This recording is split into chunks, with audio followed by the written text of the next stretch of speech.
अगले न्यूक्लियर हमले का शिकार पाकिस्तान या ईरान। डिस्कवर द वर्ल्ड के मुआजिज दोस्तों, मैं हूं माजिद मलिक और आप तमाम देखने और सुनने वालों को अस्सलाम वालेकुम। नाज़रीन, दुनिया में खैर और शर की जंगें हमेशा से चलती आ रही हैं और ये जंगें कयामत तक जारी रहेंगी। इस जंग में ज़ाहिरी तौर पर हमेशा से शर का पहलू भारी रहा है और हर जमाने के लोग यही ख्याल करते रहे हैं कि शायद इस बार नेकी की ताकतें नेस्तो नाबूद हो जाएंगी। लेकिन ऐसी हर जंग का अंजाम शर की शिकस्त और तबाही और बर्बादी पर ही होता है।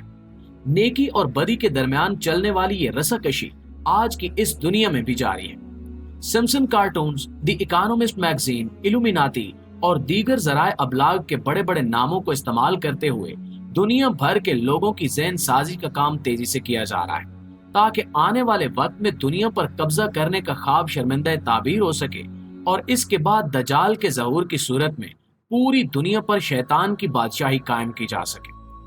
आज से तकरीबन 3 साल पहले द इकोनॉमिस्ट मैगजीन ने अपने कवर पर एक ऐसी तस्वीर छापी थी जिसका इदराक 3 साल बाद आज की दुनिया को हो रहा है।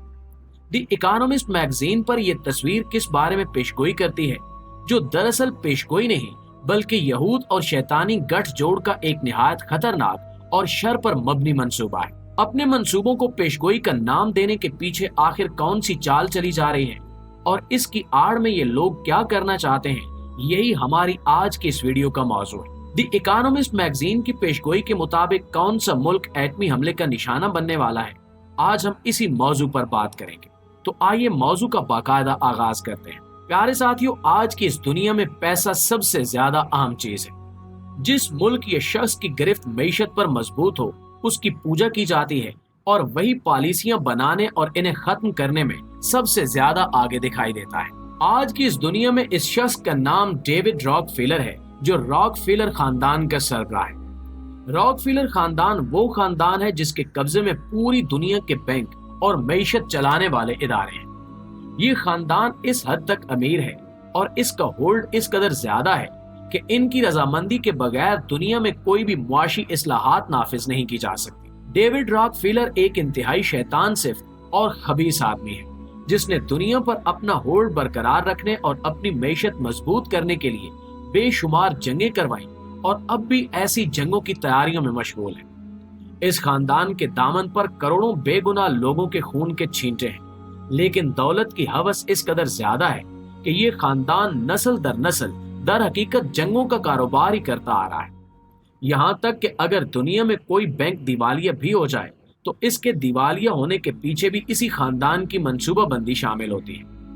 पहली जंग अजीम, दूसरी जंग अजीम, वियतनाम वार, तुर्की की यूनान से जंग, इराक वार, अफगान वार, गर्ज ये कि दुनिया भर में जहां भी हमला हो रहा हो या जंग जारी हो, जैसा कि आजकल फलस्तीन के खित्ते में जंग जारी है, तो हर जंग के पीछे यही खानदान अपने खूनी दांत निकोसते हुए मौजूद होता है। द इकोनॉमिस्ट मैगजीन ने 2021 के अपने इब्तिदाई शुमारे का जो सरवर्ग शाया किया, उस पर एक एटमी हमले की एनिमेटेड तस्वीर लगाई गई और उसके नीचे एक रोड पर लिखा गया कि अगला न्यूक्लियर हमले वाला कौन होगा। इस फिक्रे के 2 मतलब समझ आते हैं। एक ये कि अगली न्यूक्लियर ताकत कौन होगी, या फिर ये कि अगला मुल्क कौन सा होगा जिस पर एटमी हमला किया जाएगा। दूसरी वजह ज्यादा करीने क्यास है, क्योंकि आजकल अमेरिका चाहे एक कमजोर होती हुई सुपर पावर ही सही, लेकिन फिर भी रूस और चाइना से कहीं ज्यादा आगे है और इसका होल्ड पहले की तरह बरकरार जरूर है। अमेरिका कभी भी नहीं चाहेगा कि दुनिया में मजीद न्यूक्लियर ताकतें वजूद में आए,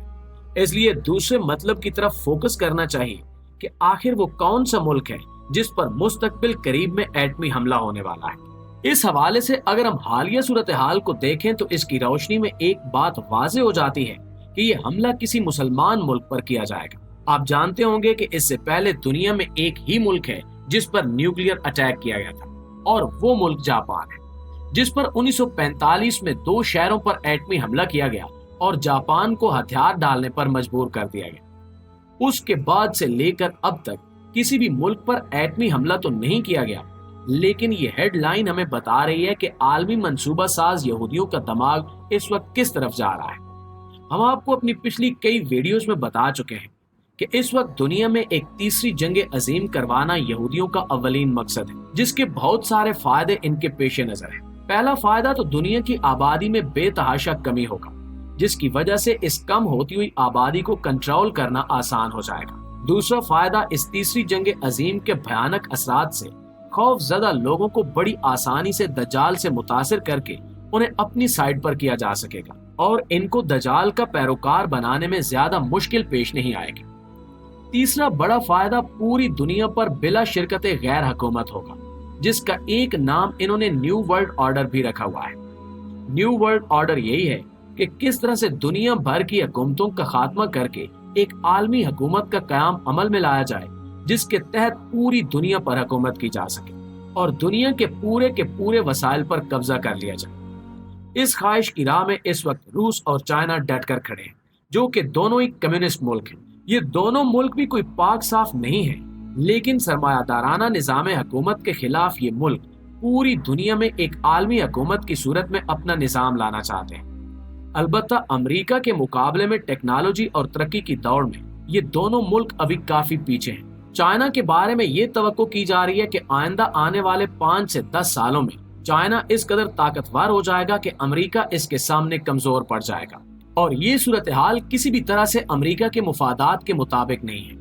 और यही वजह है कि आलमी माहिरीन इस सारी सूरत हाल में एक तीसरी जंग अजीम को रूनुमा होता हुआ देख रहे हैं, ताकि चाइना और रूस की टेक्नोलॉजी को दरम भरम किया जा सके और इन्हें कई 100 साल पीछे धकेल दिया जाए। इसी की आड़ में पूरी दुनिया पर अपनी हुकूमत कायम कर ली जाए। अगर हम इस वक्त मशरिक वुस्ता की सूरत हाल का जायजा लें तो एक बात साफ साफ नजर आती है कि इस वक्त एटमी हमले का शिकार होने वाला मुसलमान मुल्क कौन सा हो सकता है। फलस्तीन के खित्ते में जारी मज़ाहमत और इसराइल के हमले यहूदियों के अज़ाइम को आश्कार कर रहे हैं। इनकी राह में ईरान डट कर खड़ा है, जो न सिर्फ खुद बतौर मुल्क इसराइल को चैलेंज देता रहता है, बल्कि लबनान में मौजूद ईरानी मलेशिया की सबसे बड़ी प्राइवेट आर्मी है, जिसकी तादाद 10 लाख है। वो भी इसराइल के लिए एक बहुत बड़ा मसला बन चुके हैं। दूसरी तरफ यमन में ईरान के हामी अंसारुल्लाह यानी हौसी बागियों की हुकूमत भी पैदर पे इसराइल पर मिसाइल दागने का सिलसिला जारी रखे हुए है। तीसरी जानिब फलस्तीन के खित्ते में मौजूद हमास भी ईरानी हिमायत याफ्ता है, और इराक और शाम में ईरानी मलेशियाज और दीगर छोटे छोटे ग्रुप्स भी मुसलसल अमेरिका और इसके इत्तेहादियों के लिए दर्द सर बने हुए हैं। इसके साथ साथ उन तमाम ममालिक जिनका नाम ऊपर लिया गया है, इनकी पुष्ट पनाही रूस और चाइना भी कर रहे हैं। इन तमाम तंजीमों के पास ईरानी साख्ता असलहे के साथ साथ रूसी और चाइनीज असला भी मौजूद है। यानी एक बात तय है कि ईरान इस सारी गेम का एक बहुत बड़ा खिलाड़ी है, और यही एक ऐसा मुल्क है जो इनके लिए शदीद मज़ाहमत का बायस बन सकता है।